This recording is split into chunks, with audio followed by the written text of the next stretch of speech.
everyone, welcome back to our mini cooking series. I'm Chef Andrea and we're on episode 5 now.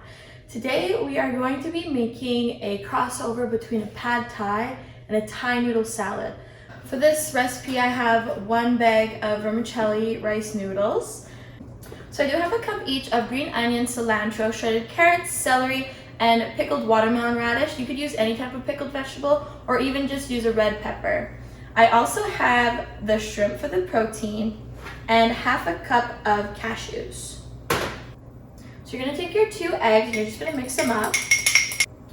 And we're going to add 1 tablespoon of soy sauce. And we're just going to scramble them. So once your eggs are done, you're just going to take them out of the pan and leave them to the side. We aren't going to need them till the end. So for the sauce today, we have a 1/4 cup of brown sugar mixed with half a tablespoon of basil and half a teaspoon of coriander.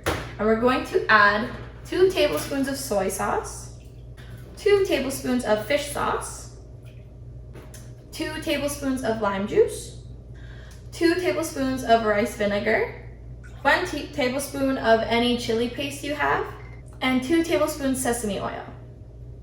We're just going to add a little bit of pepper. Then we're going to whisk it up. With vermicelli noodles, I just followed the recipe on the package. They turned out perfectly. And we're going to pour our dressing over the noodles. So we're going to add our pasta covered in the sauce back into a bigger bowl. So now we're just going to add all the vegetables that we prepped from earlier. Add those eggs that we cooked from earlier. And we're going to add whatever protein you guys want. Today I'm using shrimp, but you can use chicken, beef, pork even if you wanted.